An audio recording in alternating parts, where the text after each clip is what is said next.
Hey, alright. Alrighty. So, as we start off, so my air conditioning has been broken for a couple weeks now. And the only time they could come fix it was today. So I want to go ahead and give the heads up that at some point somebody else might be here, and I will then mute the stream and be away for a few minutes. If they have a question for about something. So if that happens, I'll try to say something and I'll be back as shortly as possible. I'm sorry that this is the way it's worked out, but I would really appreciate having air conditioning.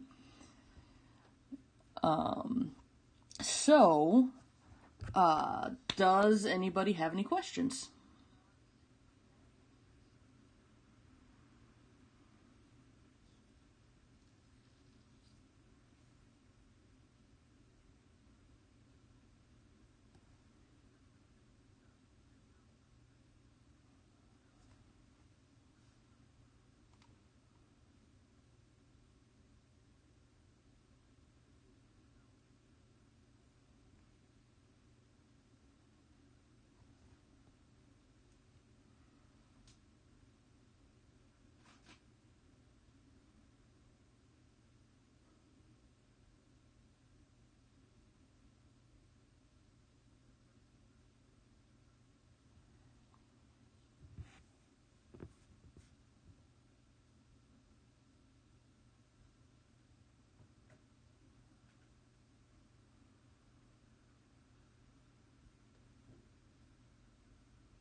Has anybody had any issues getting to the exam posted on Canvas?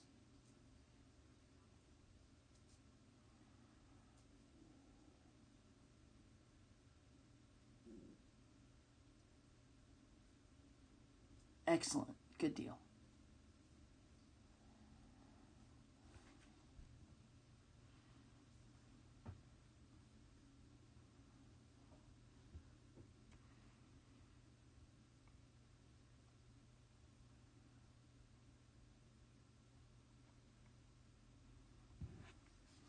And I don't think there were any issues with turning in the second take-home. And the final should work exactly the same way. Well, there were some occasional issues with the pictures, but I mentioned last time that the main problem there was that there was some glare on the page, so just be careful in the light.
Oh, also as a note, I don't know how far folks have scattered, so how many folks will be aware of this.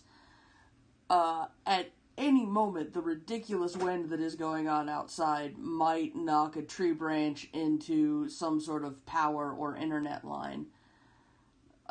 So if this goes down suddenly and I don't get it back up within a couple minutes, I probably don't have power anymore.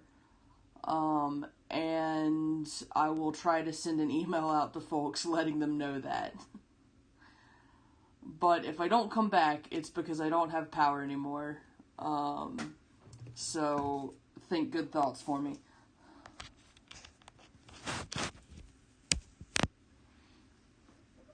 Which did remind me that I'm going to plug my pad in just in case that happens.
Far too much zooming.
Number 10. Okay.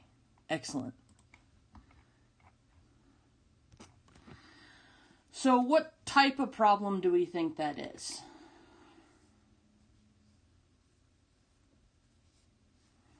Alright, so let's change it up a little bit. Let's...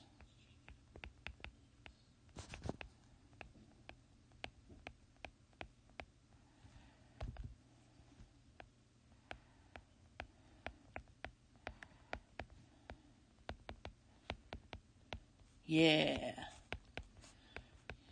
Alright, so let's do...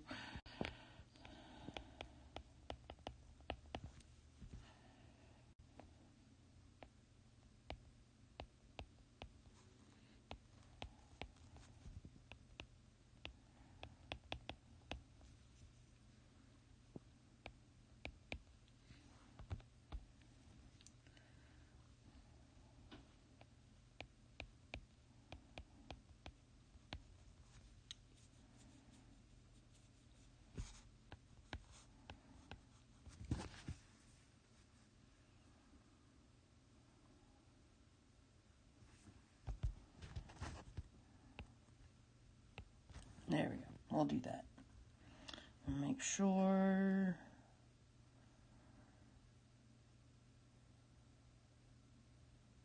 Yes. Okay. That should work out for us. Comes very close to not working out.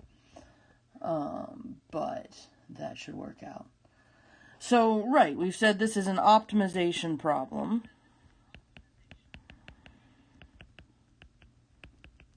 Right, and we can figure that out because we're trying to find the shortest.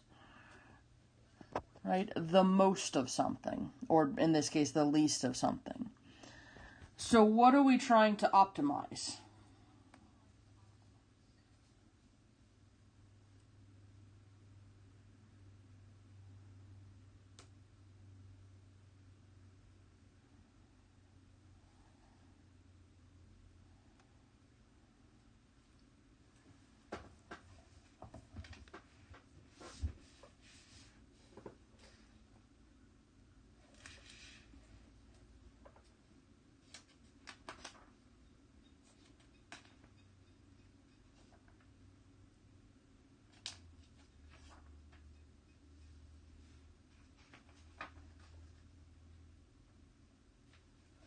Doesn't have to be a formula yet. What's the thing that we're trying to optimize?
So, what's the thing that we're trying to get the most or least of in this problem?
What's the thing we're trying to get the most and or least of?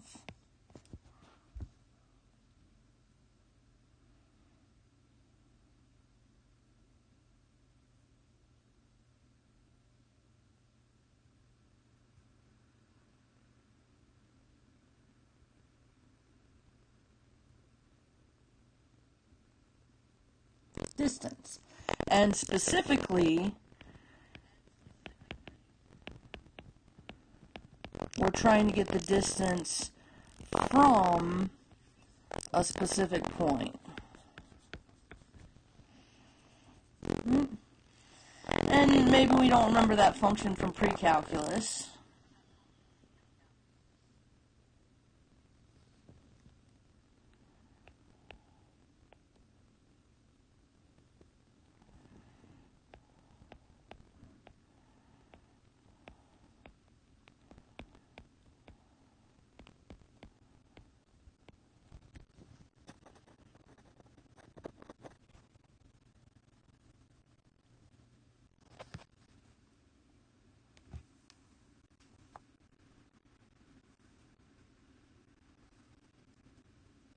So what issue do we have here, right? This is our objective function. This is the thing we want to minimize.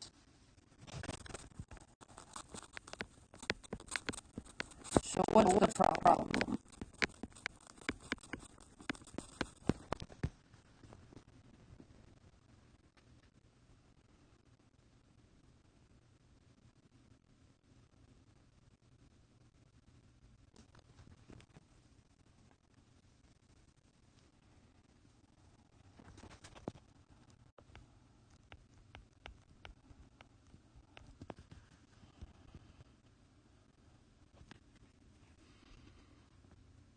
It's the same problem we had on most of the other optimization problems we've done here.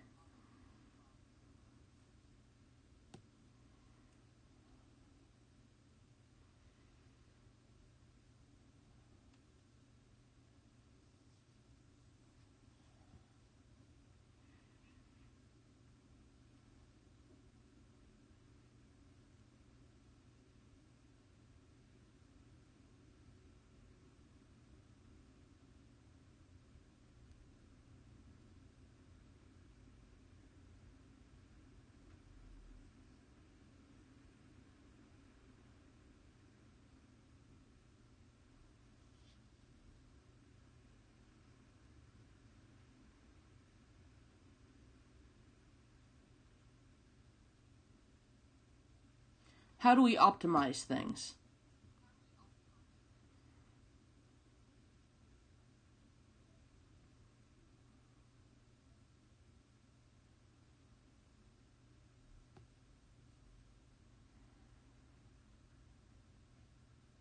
Yeah, so the other thing we need to get to set up is our constraint.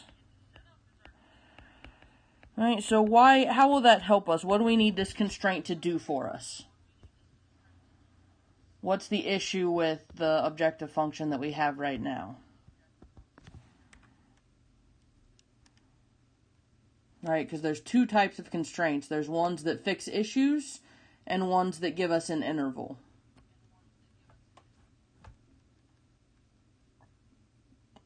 So what issue is this constraint fixing? I'll go ahead and give you that's what this one's doing.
Okay. Hopefully we're safe again. At least for a little bit. So, if we want to optimize something, what do we need to do to the objective function?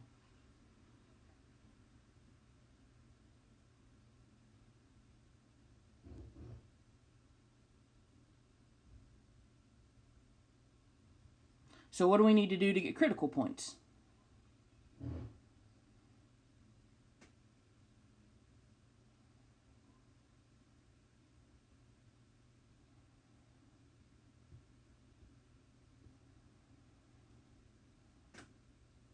Right, endpoints would be if we have an interval, and sometimes the constraint gives us interval, but I've told us that in this case the constraint is going to fix a problem with the function. So what do we do to get critical points?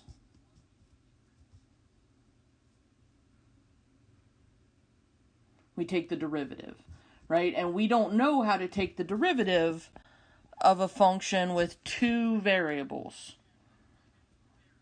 Right? We don't know how to do that. Not in this class. That's later calculus stuff. Right? So what this constraint needs to do, maybe it'll give us an interval and endpoints as well, but what it has to do is give us a way to either replace x with something with y in it, or replace y with something with x in it. So, what do we have in the statement of this problem that serves as a constraint that will help us replace x with something with y in it, or replace y with something with x in it?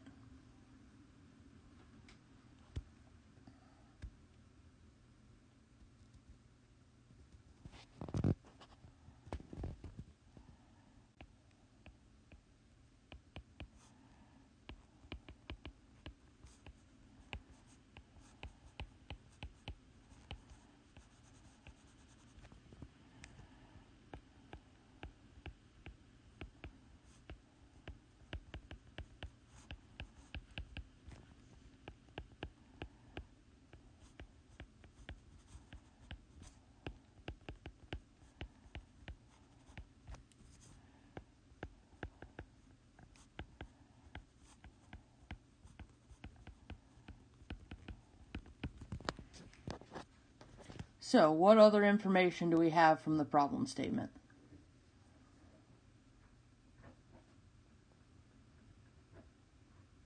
Right? Yeah, we have this line function here. Right? And so we want to find the distance from this point to this line. So the thing that we're going to be taking the distance of has to satisfy this line equation. Right? So which variable do we want to solve for?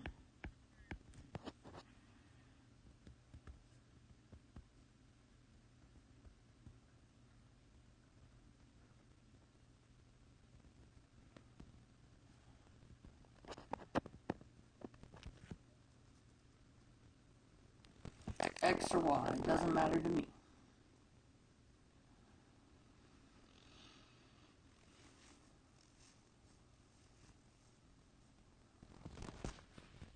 X. Alright. So we solve for X.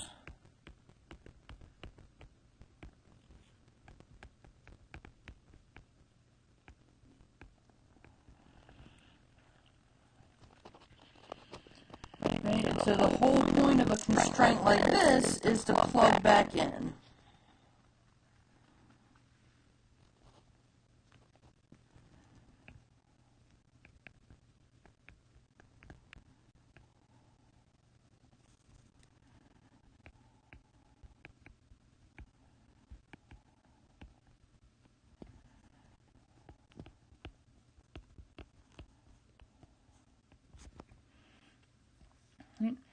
Now, do we have an interval here? Are there any restrictions on what y can be according to the setup of this problem?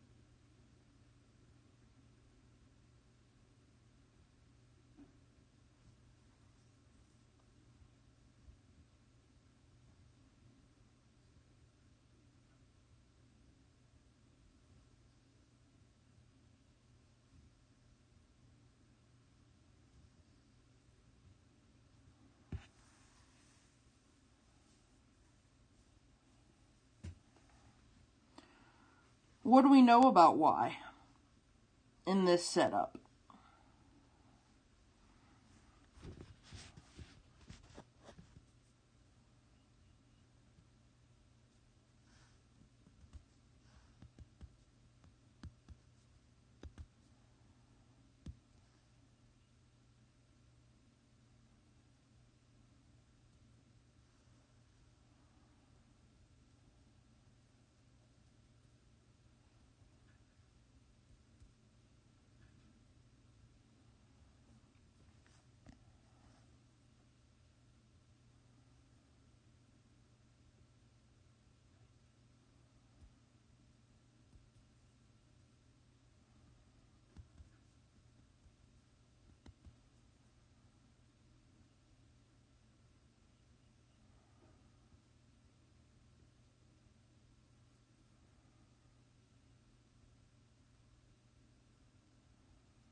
So this function right here is the distance between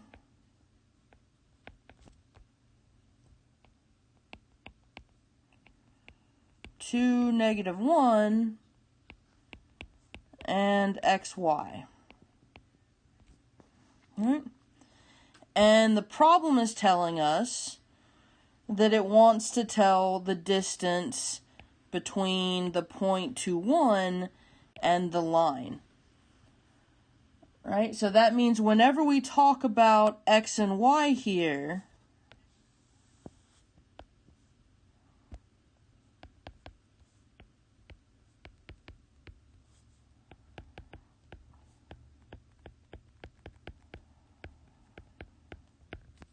so when you have a line,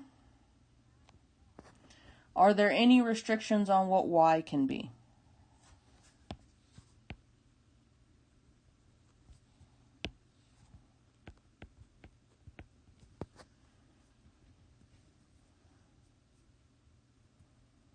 If you're looking at all the points in a line, are there any restrictions on what y can be?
So that's what that line looks like. Are there any restrictions on what y values you can get on that line?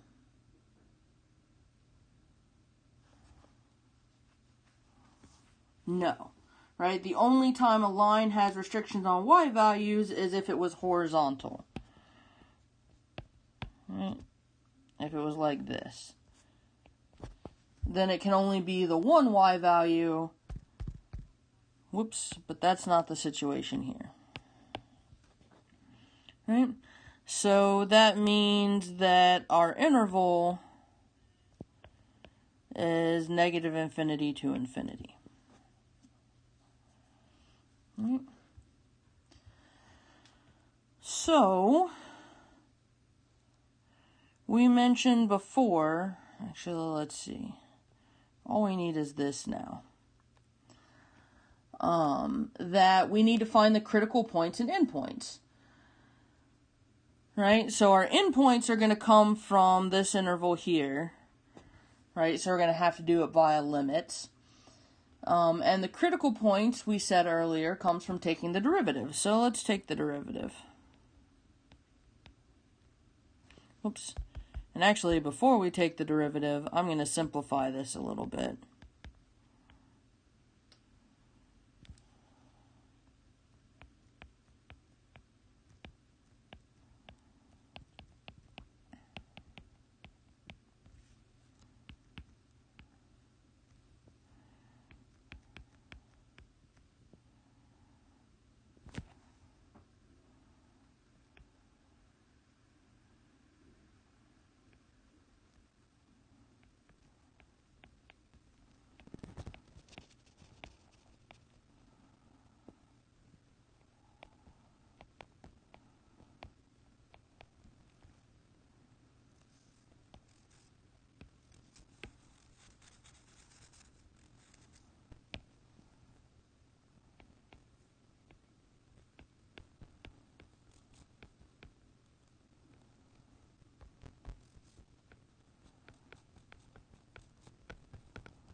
Okay, there we go.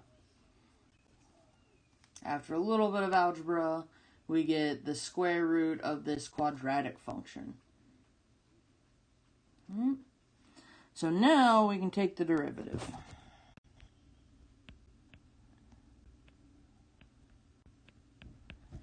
So what do we get for the derivative?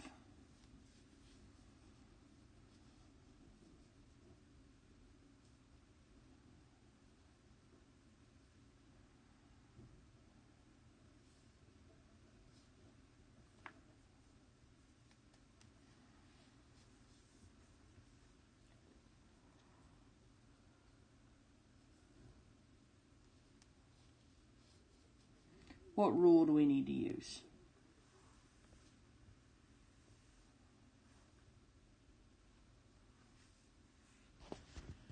Hey.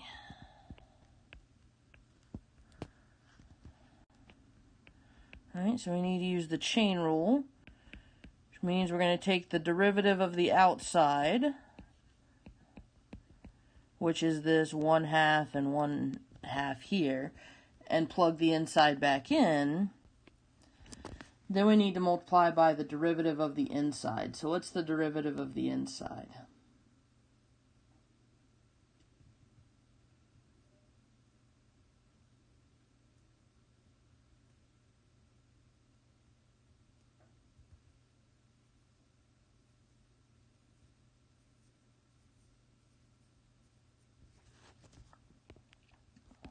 We use a couple of power rules and get 20y plus 8. So what do we need to do with this derivative to figure out our critical points.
So what do we do to find critical points?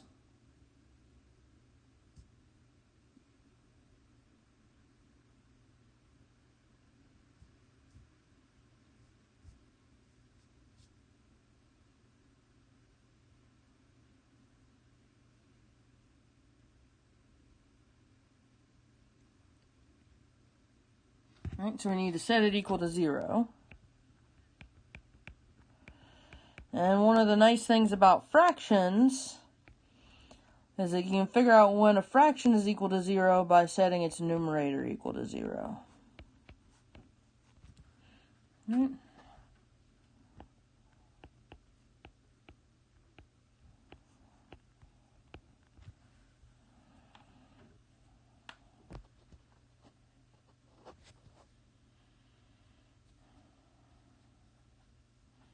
Alrighty.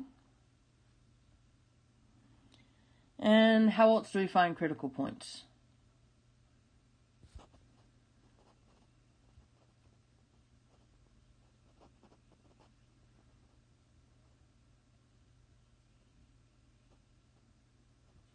We figure out where the function doesn't exist. And that's helpful because it makes what I actually set up here be true, right? Because if the numerator is equal to 0 and the denominator is equal to 0, then the function's not equal to 0, it doesn't exist. Right? But since we know we're going to need to find both of those, we can just simplify that to saying that the top is equal to 0 and the bottom is equal to 0. Because that's going to be our main place for getting points where it does not exist.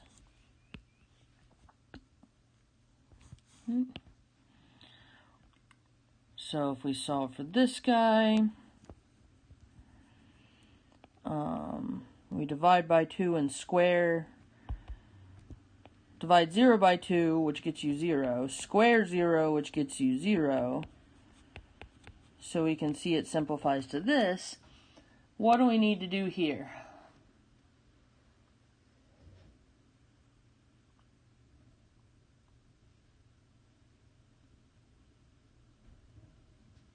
How do we solve equations that look like this?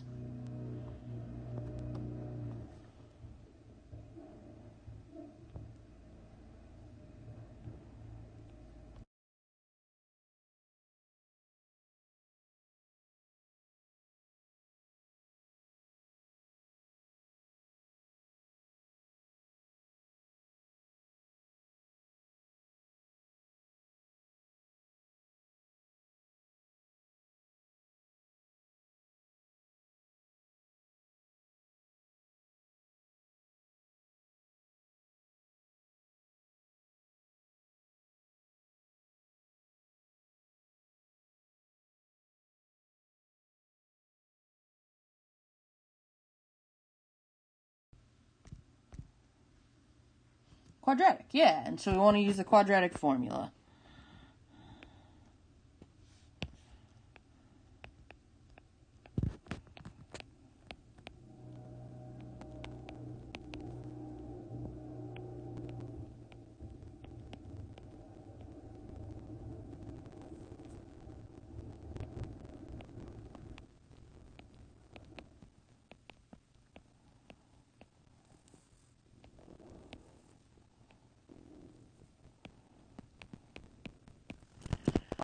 right. Do I need to go any further with that?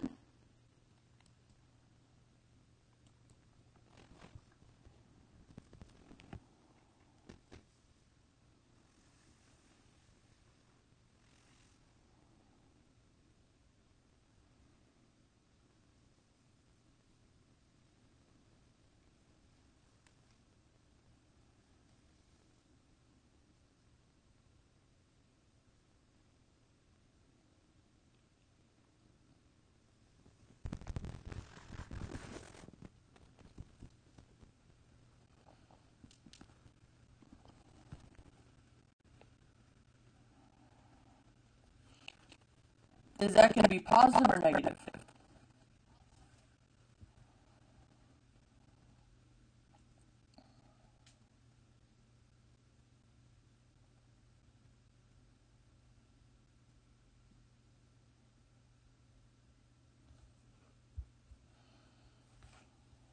Negative, right? Because we're taking 8 times 8 and subtracting 8 times 10. 8 times 10 is going to be bigger than 8 times 8. Even if we don't want to work out our times tables and figure out what those are, if you multiply 8 by a bigger number, you're going to get a bigger number out of it. So there's no solutions here. Right? Because if we have a negative under a square root, that's not actually a real number. So our critical point is y equals negative 8 over 20. Our end points is technically that we don't have end points.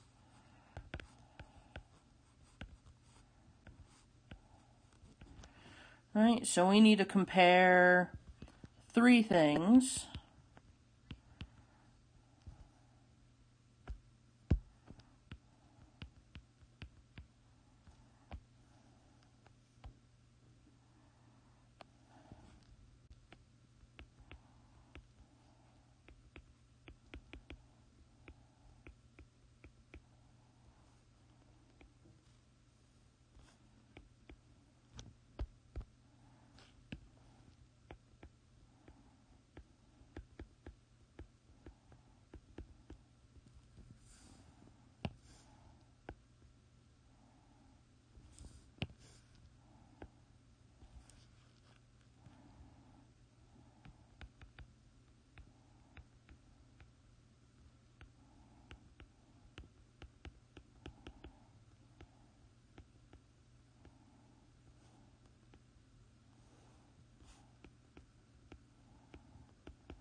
Let's give ourselves some space to actually put the answer in there. And finally,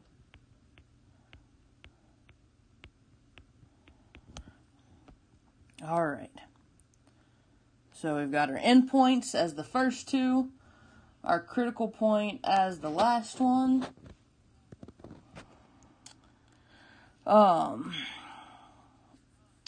And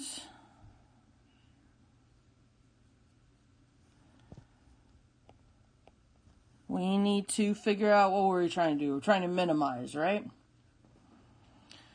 So what is this top limit going towards? What is the limit as y goes to a negative infinity of that guy going to be?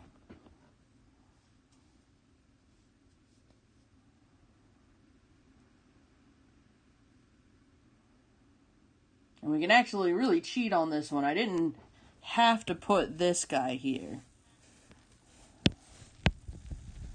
Though maybe technically we did, so maybe I'll leave that off. Right. What's going to happen there?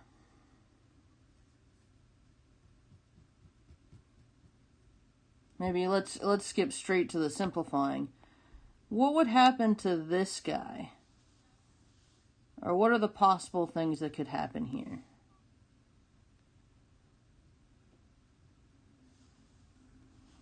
Right, what's a polynomial going to do as the variable goes to negative infinity? Right, it's got two options.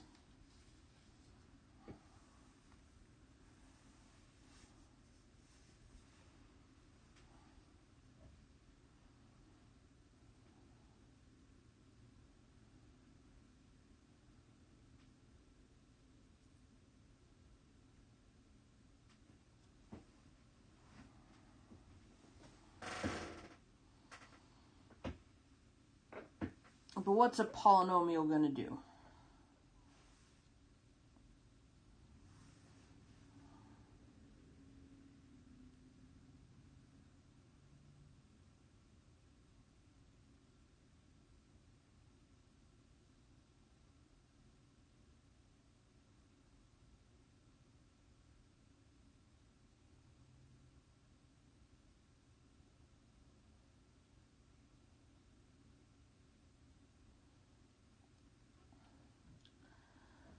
So a polynomial, if all you've got is a polynomial, nothing else crazier than that, goes to either negative or positive infinity. So either one of these two here.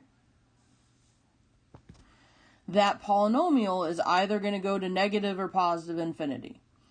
Right? There's no other option. If you have a polynomial, its end behavior, right, if we remember that from pre-calculus, is either to go to positive infinity or negative infinity. Right? So we've got a couple options here. We can figure out which one that goes to and write down the precise answer. Or we could spend a little bit less time just thinking about what that would mean. If this polynomial was going to negative infinity, what would the square root be doing?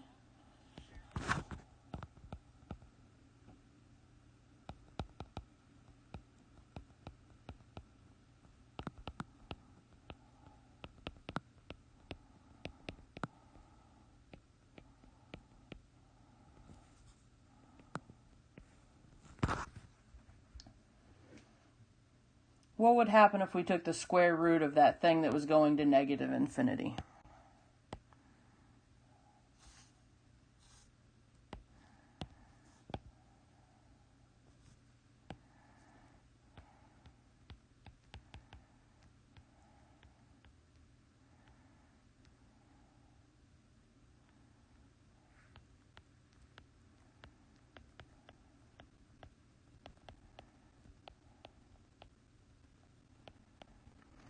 What happens when you try to take the square root of a negative number?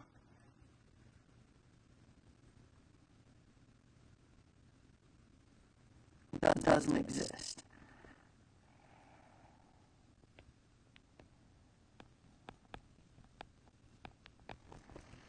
What happens when you try to take the square root of a positive number that's getting bigger and bigger and bigger and bigger?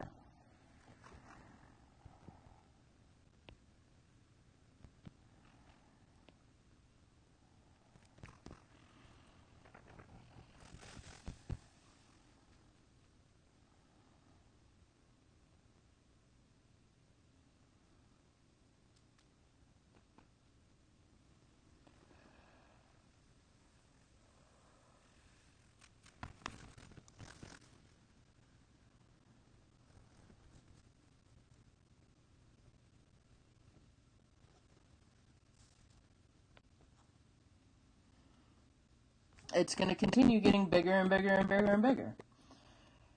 Right? At any given step, it's never going to be as big as the polynomial, because the square root tends to shrink things. At least it shrinks big things. But if you keep plugging in something that's bigger and bigger and bigger, you'll keep getting something out that gets bigger and bigger. Right? So it turns out we don't care where that limit actually goes. Neither of these is going to give us a minimum. Right? Because it either doesn't exist at all, and that's definitely not a minimum, or it goes to infinity, and that's bigger than anything else that exists, so it's not a minimum. Right? Now, looking down here, in this case, we don't have to split it up, because we know it's going to be positive. Right? This is positive, this is positive, this is positive. When you add three positive things together, you're going to get something positive. There's no chance that you're going to get something negative out of it.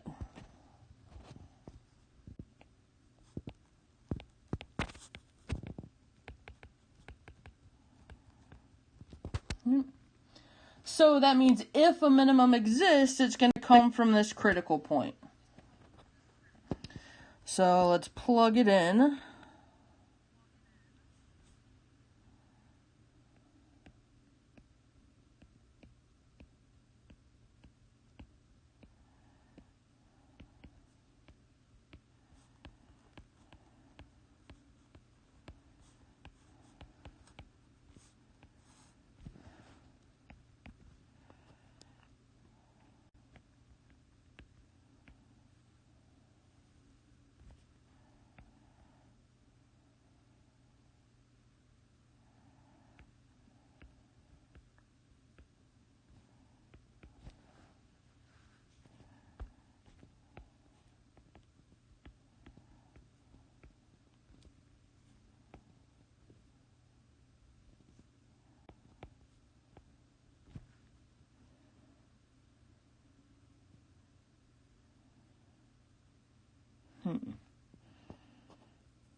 Hopefully it'll work out.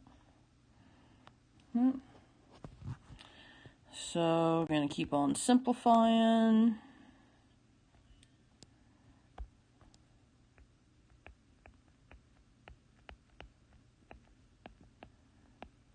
Yeah.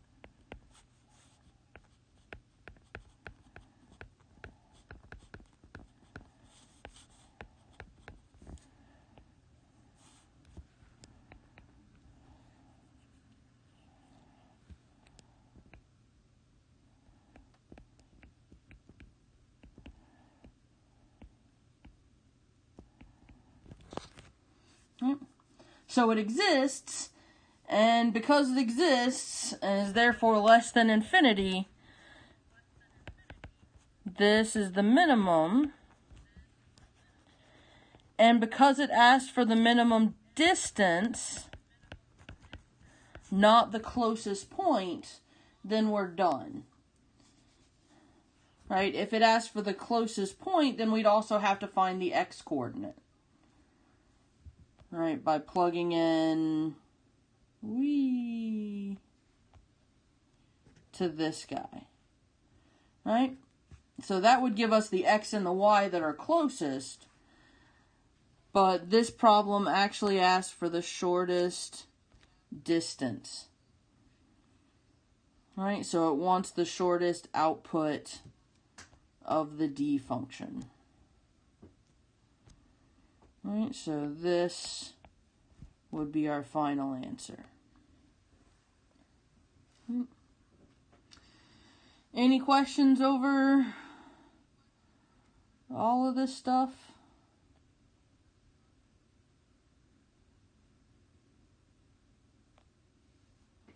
Yes, it's a little hard to see there, but does anybody remember any questions from before, and we can zoom to it in particular? Yeah, no problem.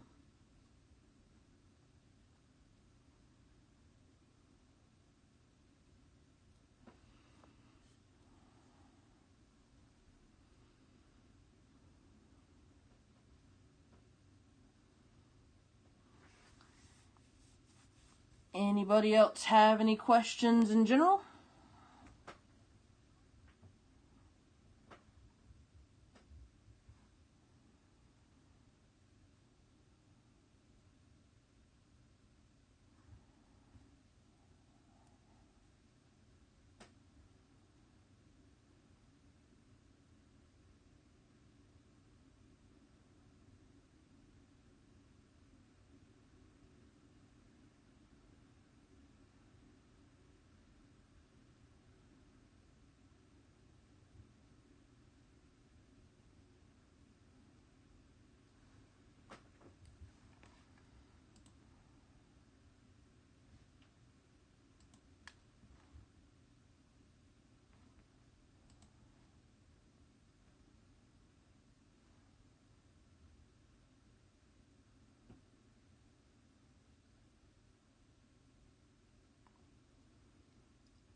any other questions at all?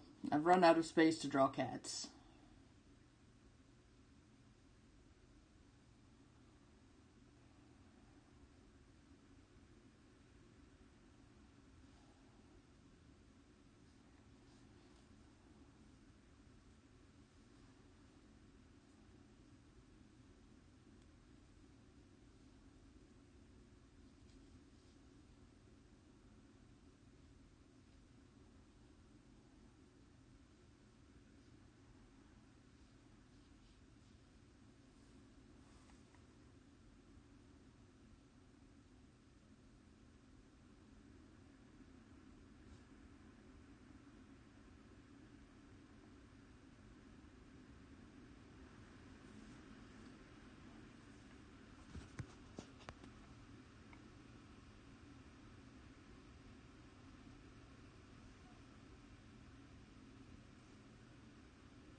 Okay. Well, unless anybody's thought of any questions and is typing it up right now, we'll probably call it there a few minutes early. I will be around by email for the rest of the week. Pretty much if you email me anytime between, I don't know, let's say 1 and 6, then I'll answer right away. Whatever I'm doing, I'll go back to my computer and answer it. After that, or rather, at times that are not that, I'll still probably answer pretty quickly, but I'm not going to guarantee that I'm going to drop whatever I'm doing and run back to the computer to answer if I get it outside of that time. So let me write this down for folks who look at this later.